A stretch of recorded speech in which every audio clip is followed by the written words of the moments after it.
My phone dies out. We out of But here. a typical party, you know, Lonzo, take me back to whatever, when you were DJing, 79, 80, typical party. When you're looking out into the audience, what are you seeing? Are you seeing mostly black folks? Are you seeing blacks and Hispanics? Are you seeing white folks and black? Like, what's the typical demographic of a party back then for you, one of your parties? Party at Alpine Village, 99.9 black, few Latinos, maybe a couple of white girls, 99.9. Alpine Village, Alpine Village was a German restaurant that we rented on Friday nights only, because Saturday nights they had the German dances. It was a little mini German looking town. It looked like little Bavaria, okay? And it had nothing going on Friday night, so they would let us have it, a couple $100. And all our promotion was at the various high schools. It was Carson High School, Banning High School, Gardena High School, Centennial, Compton, Locke, and all those schools were predominantly black and some Samoans, but Samoans didn't really party with us that much. You know, they didn't party with us that much. They kind of did their own thing, but a few of them showed up from time to time. And it just was a whole nother vibe, man, because everybody would just, it was just, you can put 500, 600, 1,000 kids in a room. Everybody danced. Everybody went home safe. Everybody went home. We didn't have no dead bodies. And even the gangbangers that showed up, man, a lot of times they didn't come out, and they would harass people from time to time, but it was a different kind of mindset. They was looking for girls, and if you was talking to a girl that the gangbanger may liked, he may want to fuck with you, but you know, shit, that's what it was, dude. Man, so okay, nowadays probably the biggest fear as a club owner is obviously maybe getting your club shot up or somebody getting shot up in a club. 79, 80, what was the biggest fear as a promoter, as a DJ? What was your biggest fear back then? Rain on your night. Oh, that's a good one. Rain, nigga, you was fucked. If it rained, you was fucked. Okay. Other than that, dude, I mean, we didn't really trip on. We didn't have the gang. The gangs were not. Alpine Village was in Torrance, California. Torrance, California is probably one of them cities, and it ain't happening over here. Okay, you don't mess around. Everybody knows. By the freeway, you're right by the freeway. When Torrance PD show up, all parking lot pimping comes to a halt. Hit the freeway, get your ass back where you got to go. And that's what it was. When one car showed up, they just pull up. Oh, got to go.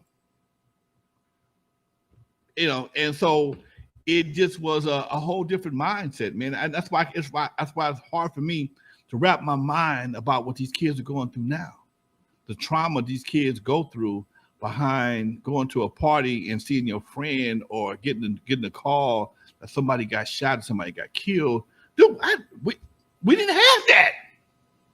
We didn't have that. You know, we had regular phones on the wall and shit, but nobody was calling, hey, man, you know, so-and-so got shot last night. The more communication these kids got, the more bad news they get. Shit.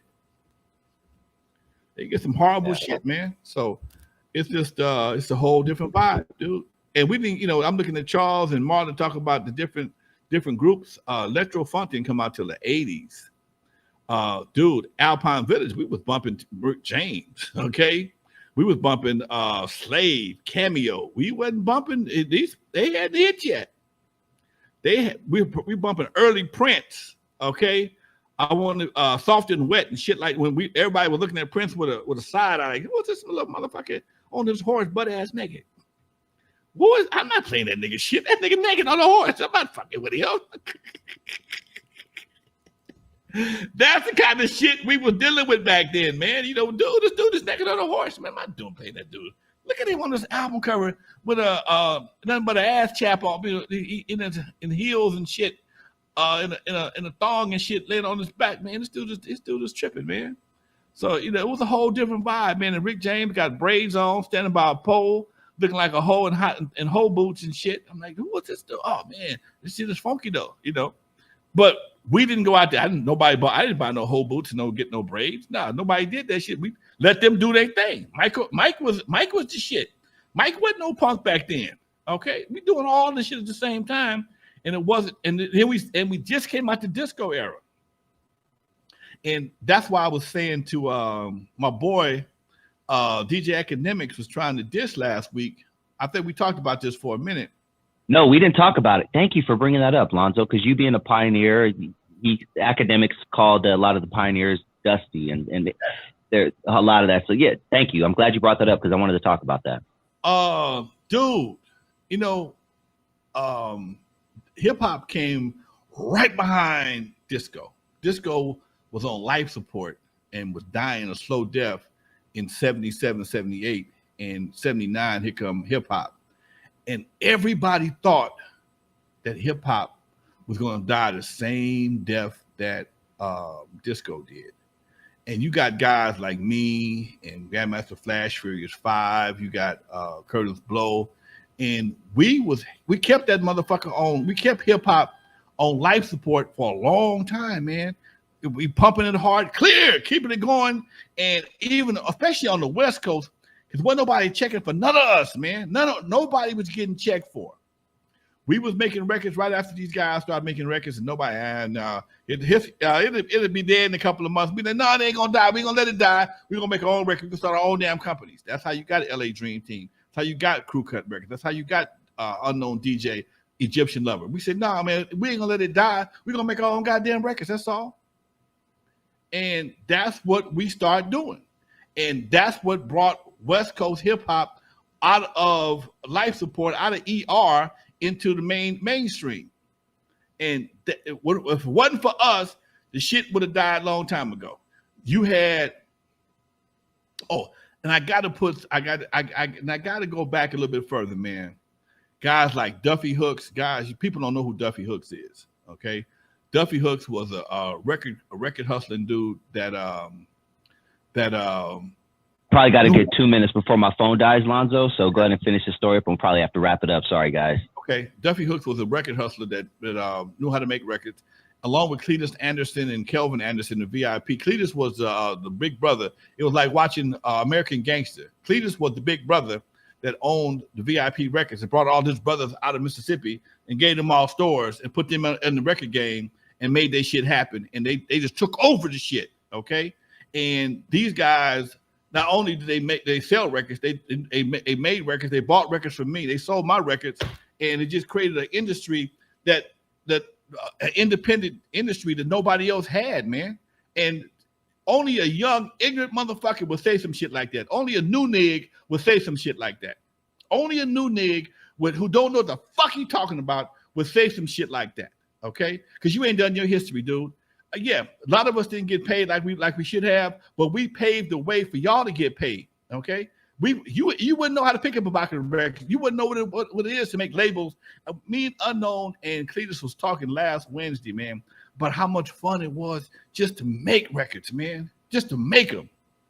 Just to go from the studio to the mastering house to the plating house, make the labels. It was a chore, man. It was something you was busy for about a week. Then you finally got called to get your test presses to make that shit make sure that shit sounded right. Then you put your order in, then you get your first piece of money, dude. It was an experience that y'all will never have, man. And I missed that shit. I mean, going to Simi Valley with a Suburban. I had a Suburban by then, a Suburban full of CDs, so big, so much. When I left the parking lot, my bumper was hitting the goddamn parking lot. But I could take them CDs to this agent, to this European, Arab dude, and he would give me $15,000, $20,000 cash. Then one day he gave me a check. I ain't bullshit. One day he gave me a check, $15,000. I normally didn't take checks. Don't worry, don't worry. I called my bank. Go to my bank in Beverly Hills, and dude, I went to a bank in Beverly Hills. Okay, wasn't no damn sign on the door said bank. He said, go to the third floor, and I called him right now. Go, here's the address. Go there, and I'm sitting down, dude. There wasn't no glass windows, wasn't nothing. It was a desk. It was a private bank. I'm sitting in a chair. They gave me all kind of shit to drink and eat. He made the phone call. Are you Mr. Williams? Yes. Could you bring me your ID? And they started peeling me off, dude, at a bank that I've never seen before in my life, dude. So these are the kind of shit that I grew up that nobody, Dre don't know this shit. Cube don't know this shit. This is the kind of shit that I experienced as the Godfather. That's why I'm called the Godfather. I got stories and experiences that nobody else has in this game, and it goes back to 1976, dude. Damn. Thank you guys. I'm at 3%. Lonzo, it's always a pleasure, man. Going to wrap it up, and I'll see you guys all next week, man. Much love, folks. I enjoyed this extra time. We got an extra 16 minutes today, y'all. Thank y'all for hanging with a brother. Thank you for hanging with me, Dusty. Charge your phone up next time. That we get to have. I know. I wasn't prepared, man. I ain't mad, folks. In the meantime, for Lonzo, the Godfather, West Coast hip hop, and my man Dusty Vision, y'all. Check out Dusty's show. It's growing up. It's blowing up and getting better every day.